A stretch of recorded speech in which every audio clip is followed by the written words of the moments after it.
I worked as a forensic investigator in New York State's Delaware and Columbia counties. I've seen my fair share of crime scenes, from child suicides at ages they had no business of even entertaining such thoughts, to gruesome accidents and murder victims killed in the worst ways imaginable.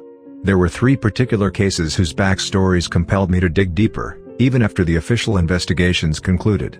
What I found made me question the extent of reality, human depravity, and avarice. The first happened in East Chatham. December 1986. A teen, who I'll refer to as Will, murdered 4 of his family members, seeming to be driven by financial gain. All 4 bodies were discovered in their bedrooms, dying from gunshot wounds to the head. Despite being described as a shallow detached individual, Will excelled in school, and was thought to have a bright future. His family was very active in the community and owned a successful business, which made these murders especially stunning. The teen readily confessed when questioned, but wasn't very forthcoming on certain crime scene details. Dozens of candles placed on top of coins scattered around the house, inscriptions written in blood on the living room floor, most of which we couldn't document because they were repeatedly tracked over before we arrived, and the bodies all being smeared with an oily light green substance. The coroner reports on all 4 bodies described their wounds as narrow, bullet-shaped holes entering through the victim's forehead, and exiting through the back. The exit wounds looked nothing like those made by bullets. No casings or rounds were found, and tests for gunpowder residue were incidentally damaged at the lab by a pipe burst. While the official report said all 4 victims died from gunshots, it was technically never proven. Thinking they had sufficient evidence, detectives saw no need to investigate further after Will confessed, and overlooked these bizarre details. Although they determined Will, who claimed to have no recollection of that night, suffered a psychotic breakdown, I always suspected he had an ulterior motive. Any attempts at deciphering what was written on the living room floor were futile, except for one semi-legible phrase, Judoc. The light green slippery substance slathered on all 4 bodies was also identified as money oil, an herbal remedy used in witchcraft that supposedly brings prosperous wealth. Although many acknowledged there was a lot more going on, everyone ultimately wanted to move forward and minimize the attention East Chatham was receiving from this tragedy. In the end, I understood the desire to put this dark chapter of East Chatham's history behind us, and eventually accepted I wouldn't learn any more about what happened than what was already known. Fast forward a few years later, when I was working in Delaware County. The second case happened in June 1989, another mass murder that conjured up memories of East Chatham. A 23-year-old, I'll call Evan, murdered his family at their cabin outside Stamford. Lit candles placed on top of coins littered the home, where 4 bodies were found in the house's attic. Initially perceived as gunshots, the autopsy report explained their wounds as being bullet-shaped entrances that went completely through the victim's body. Unlike the East Chatham killings, these murder victims contained several deep perforations. The bodies were centered around a strange symbol that seemed to depict a blocky, crookedly drawn, uppercase B. A small backwards J protruded from the B's lower left corner, while a jagged uppercase D branched off its top left end. The emblem was drawn with a scorched powder that, based on samples recovered, had an initial light green color, and was composed of different herbs. It looked like Evan had been interrupted in the middle of whatever he was doing, prompting him to flee. He was cornered at an abandoned farm in a neighboring county, which ensued a lengthy standoff. Before being gunned down after opening fire on police, officers on scene recalled Evan kept screaming he was so close, needed to complete the circle, and finish the process. One bizarre piece of evidence was a black envelope Evan pinned on his family's business storefront sometime after committing the murders.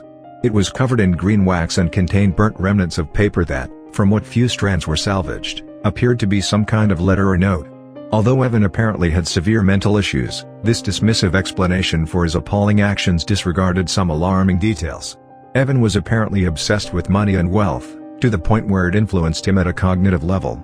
He stood to assume his entire family's estate, which, according to friends of his, Evan incessantly pondered about the liquid value of, and what he'd do with all that cash.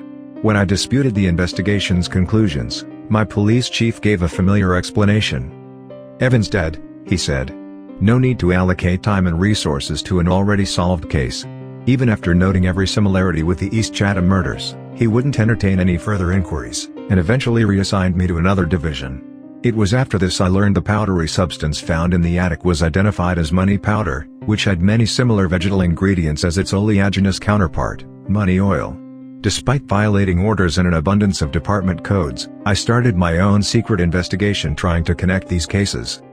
There was too much overlap between them that I couldn't let this go without leaving no stone unturned. Both killings were committed by young men with financial motives. They murdered their families in near identical manners. Candles placed on top of coins and substances made from the same materials were found at both crime scenes. Although I was convinced Will and Evan were trying to perform the same or closely related rituals, my evidence was circumstantial at best. I needed a direct link connecting them that would give my theory the credence necessary to be taken seriously. About a year into my independent probe, a case from February 1988 in Groveland, New York was brought to my attention. A man, I'll call Larry, murdered his whole family before committing suicide and setting their house on fire. After extinguishing the blaze, police discovered 5 bodies.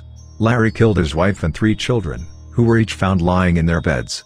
Although gunshots were officially deemed all 5 victims' causes of death, Larry was the only one described as being explicitly caused by a firearm. His wife and kids died from what the documents described as wounds closely resembling a gunshot that completely passed through the victim's cranial region. For me, there were 2 affirming details in this case that connected to the East Chatham and Stamford killings. Investigators determined the fire was started by lighting a charred black envelope. The note inside was too badly burned and no longer legible, but this envelope looked exactly like the one Evan pinned on his family's storefront. Larry also had a tattoo on his back matching the symbol found at the Stamford scene. A jagged B, with a smaller uppercase D and backwards J stemming from its corners. I also discovered Larry and his wife were having marital problems, which derived from a crippling financial situation that put them on the precipice of ruin. Finding this case led to more chilling discoveries. One regarded an owl rope bracelet with a gold wolf head charm Larry had on his wrist. Will wore the exact same bracelet when he was found, which I neglected to mention earlier. Despite living in Groveland when murdering his family, Larry settled there fairly recently, having lived most of his life in Schoharie County. Not only did he own a business in East Chatham from 1983 to 1985 where Will happened to work for 8 months, but the abandoned farmhouse where Evan made his final stand was on land formerly owned by Larry's family. I delved further into Larry's background. Although information was hard to come by, it led me to learning about Lupus Verdes, meaning green wolf in Latin. What little I found described them as some kind of fraternal order, where Larry was a member. The only other details I uncovered about Lupus Verdes was they were formerly headquartered in a now abandoned lodge located somewhere between Medusa and South Westerlo, roughly the midway point between East Chatham and Stamford. The lodge burned down in the summer of 1989, after which the organization appeared to cease operations. The former lodge's dilapidated remains still stand today. I spent months trying to uncover more about Lupus Verdes, but had stagnant progress, and came to a barrage of dead ends. Shortly after, however, my rogue investigation was halted after being discovered by the DA's office. Although no charges were pressed, the police confiscated most of my documents and case files, after which I was swiftly terminated. A few years passed, when something seemingly out of the blue happened that dragged me back down this rabbit hole. I woke up one morning to find hundreds of papers, which came from a filing cabinet filled with old files I still had on these cases that the police somehow missed, littering the room where they were kept. Written on every one of those papers was a 6-letter word. Mammon. It was written in what appeared to be blood, and I initially neglected to mention the filing cabinet holding these old documents was in my bedroom. I couldn't let anyone know these files were still in my possession, so I took to the internet, where I gained a lot of perturbing insight on this word's meaning. Mammon was a theological demonic entity representing greed and want, who promised its worshippers boundless wealth. I almost fell over after first seeing Mammon's sigil, a distorted B with an uppercase D and backwards J jutting from its upper and lower left corners. It was the same symbol found in Will's attic and tattooed on Larry's back. This led me to read up on the different rituals for summoning Mammon. They varied in complexity and many involved using specific items like candles, coins, owl rope, herbal remedies, like money oil and powder, along with writing letters and requests to Mammon that you burn or place in black envelopes. I was especially bothered by a redundant detail of Mammon's appearance that was in quite a few visual depictions of the being. Many had Mammon brandishing a long narrow spike that retracted from its wrist, which was used to impale its victims' bodies. The stories I read said Mammon extracts people's souls in this grisly manner, which were added to a collection it amassed over the millennia. It made me think about the wounds every one of those cases murder victims had, which every report was quick to write off as gunshots. What else could create that type of opening? Were those poor souls truly at rest, or suffering a far worse fate? Mammon also apparently frequented the form of a wolf, which made sense of the fraternal order being named Lupus Verdes and those owl rope bracelets worn by Will and Larry having wolf head charms. I also don't think the dates all three massacres occurred were randomly chosen. Will killed his family on December 13th, when the Feast of St. Judoc is held. Judoc, the word we found written at the East Chatham crime scene, was a young wealthy prince who gave up his opulence to become a priest. He lived a life of modesty, solitude, and was said to be a staunch adversary of Mammon, since he stood against everything the demon represented. Apparently, using blood to write names of you or your deity's antagonists is a form of mockery and scorn in occultism that supposedly appeases and empowers your idol.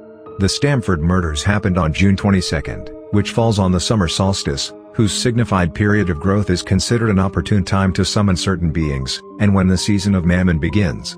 Larry's murder-suicide occurred on February 28, 1988, which fell on a leap year. In the dark arts, leap years are supposed to provide a window for spirits and other beings to enter our world. It's worth mentioning many works I read about or mention Mammon described him coming in and out of our world using these leap year portals. Having presented my facts, I'll now tell you what I believe happened. Lupus Verdes was secretly a cult dedicated to Mammon, whose members sought wealth and prosperity. Some rituals for summoning this being, say flesh and blood offerings, yielded greater rewards, based on enormity. If done correctly and precisely. I suppose the magnitude of sacrificing one's family was thought to yield endless rewards from this being. Larry recruited Will and Evan, who became indoctrinated by the Order's teachings.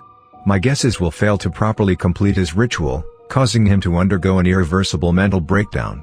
Evan appeared to have gotten interrupted while performing his, likely by police when they arrived at the house.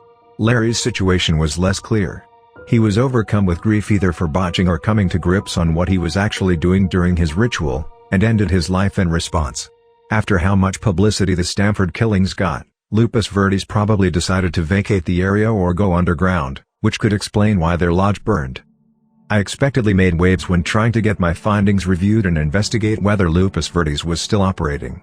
I should have seen it coming, but anyone who even gave me the time of day dismissed my report, saying the evidence was too disputable, circumstantial, and, most insulting of all, inventive.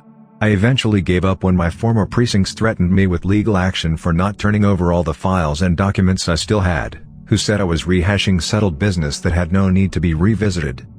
Things settled down for a while afterwards, until something that happened recently. I found a familiar-looking black envelope among some of my spouse's belongings, while clearing out a room that we were renovating.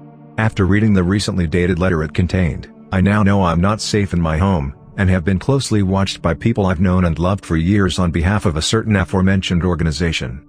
I don't know who to trust or where I'll go, but hope making my story known will help anyone that is, or suspects they're in a similar situation. This goes way deeper than expected, and those cases I used to put this puzzle together may only be the beginning of uncovering what other horrors this entity and its devout followers have committed.